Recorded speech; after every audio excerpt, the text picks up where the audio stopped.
I still can't believe my own daughter banned me from her wedding, her own mother, because her stepfather offered to pay more money for the ceremony. Even now, when I replay it all in my head, it feels surreal. How did I go from raising that little girl on my own to being treated like an unwanted guest at the biggest day of her life? And here's the question that's been haunting me ever since. Was I wrong for walking away completely after what she did? Would you have done the same thing if your own child humiliated you like that? It all started about 6 months before the wedding. My daughter Emma had been engaged for almost a year to a decent guy named Luke. I was happy for her, really.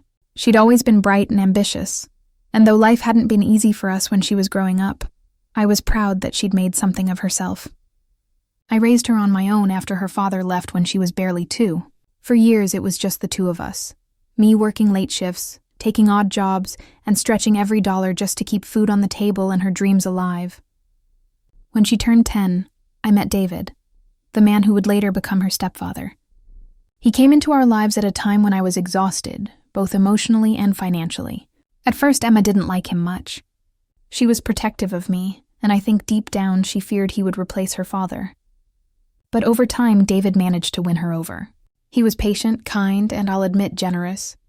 He had a good job in finance, and suddenly our lives improved dramatically. Better home, better school, family vacations, all things I could never have provided alone. Still, there was always this subtle, unspoken tension between me and David when it came to Emma. He treated her well, but he also had a way of making me feel like I wasn't enough. Whenever she wanted something extravagant, designer prom dress, private lessons, a new phone, he'd swoop in and say, "I'll take care of it." At first, I was grateful. But after years of this, I realized Emma started turning to him for everything, not me. And even worse, she started listening to him more than she did to me. When Emma got engaged, David and I were still together, though our marriage had become distant. We weren't hostile, but we'd drifted apart. He had his world, business trips, client dinners, and I had mine. I thought maybe Emma's wedding would bring us together again as a family, at least temporarily. I was wrong. The first time the wedding was mentioned, Emma called me sounding excited but slightly awkward. She said, "Mom, I'm so happy, but I don't want you to feel pressured about the costs, okay?" David and I talked, and he offered to cover most of the wedding. I remember pausing for a moment, unsure how to feel. On one hand, I was relieved. Weddings are expensive, and I couldn't afford much. But on the other hand, something about it stung. She didn't even ask me if I wanted to contribute or what I could do. It felt like a decision had been made without me. I told her, "That's very kind of him, but Emma, I'd still like to be part of this. Maybe I can help with something small. The dress, flowers, anything." She hesitated and said, "Let's talk about it later, Mom." Weeks passed, and I started to notice she was sharing less and less with me. I'd hear about wedding details through her social media posts or through relatives. When I tried to ask her about the guest list or venue, she'd say, "Oh, David and I already discussed it." David and I. Not Dad and I. Not Luke and I. But David and I. It was around that time that I started realizing how little she was including me. I was supposed to be the mother of the bride, yet I felt like a stranger peeking into someone else's family event. Then one day I received an email from her. Yes, an email, not even a call, with a wedding planning update. It included the venue details, payment plans, and a note that said, "David will be handling all vendor communications from now on." I sat there staring at the screen, feeling a mixture of anger and sadness. It wasn't about money anymore. It was about being pushed out of my own daughter's life. When I confronted her about it, she tried to sound diplomatic. "Mom, please don't take this personally. David's just better at organizing these things. I know weddings stress you out, and I want you to enjoy it without worrying." I bit my tongue, but inside I wanted to scream. It wasn't about stress.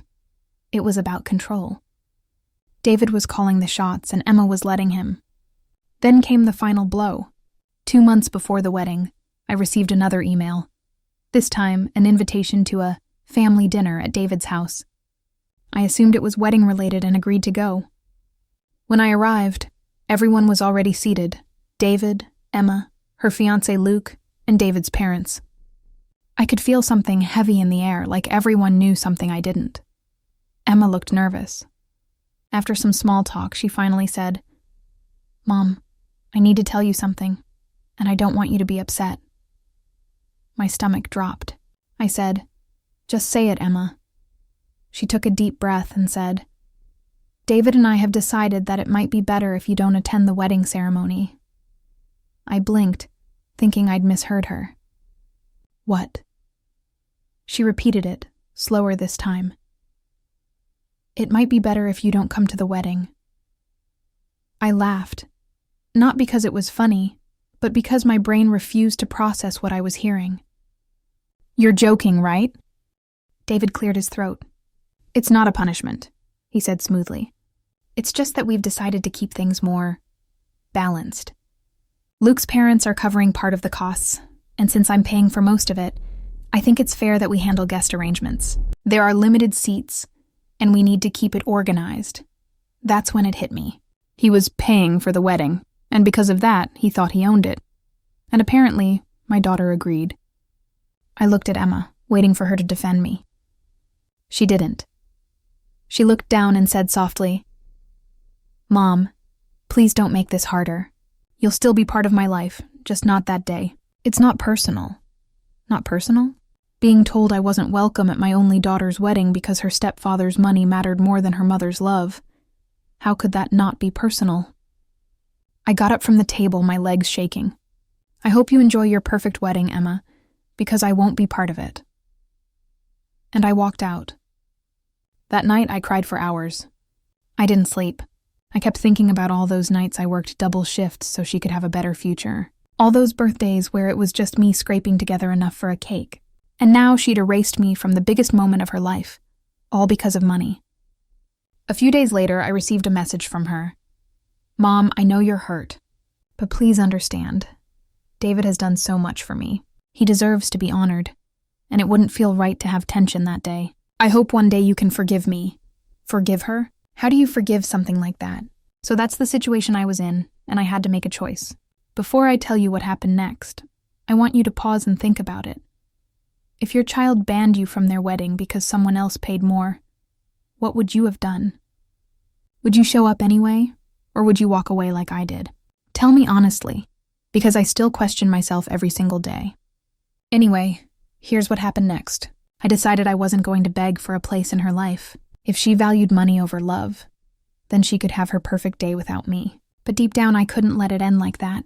I didn't want revenge. I just wanted the truth to come out. I wanted her to see that she had chosen the wrong person to please. A few weeks before the wedding, I mailed her a letter. It wasn't angry or dramatic.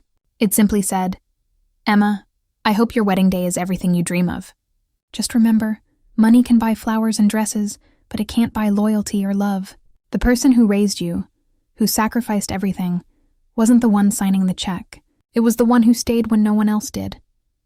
I didn't hear back. Then came the wedding day. I stayed home, pretending not to care, but my chest felt like it was caving in. Every hour dragged like a lifetime. I tried distracting myself with TV, chores, anything. Around evening, I received a call from my sister. She said quietly, "You're not going to believe this, but there was a scene at the wedding." Apparently, just before the reception, David got into an argument with Luke's parents over money. Something about unpaid vendors and last-minute costs. Luke's mother was furious that David kept interfering, and the tension exploded in front of guests. The argument got so heated that David stormed out halfway through dinner. Emma was in tears. People were whispering. The perfect day she had traded her mother for turned into a public embarrassment. I wish I could say I felt vindicated, but honestly, I just felt empty. She had made her choice, and she was paying the price for it in her own way. A few days later, I received another message, this time from Luke. It said, "I'm really sorry for what happened. Emma regrets everything. She knows she made a mistake." I didn't respond immediately. I needed time. About a week later, Emma came to my house. She looked exhausted, her makeup faded, her voice trembling. "Mom," she said, tears already forming, "I'm so sorry. I don't know what I was thinking." I let him control everything. He said he'd handle the wedding, and I thought I was just making things easier. I didn't realize I was pushing you away until it was too late. I looked at her, and for the first time, I saw not a bride or a grown woman, but my little girl again, scared and lost. I hugged her and we both cried. I told her, "I'll always love you, Emma, but some wounds take time to heal." Since then, she's been trying to rebuild our relationship. David and I eventually divorced, though not because of the wedding, but because that event revealed everything wrong in our marriage. He cared about appearances, not people. Emma and I are doing better now. It's not perfect, but at least there's honesty again. So, was I wrong for walking away? I still wonder. Maybe I should have fought harder to be there. Or maybe walking away was the only thing that showed her what unconditional love really looks like. Love that doesn't beg to be bought.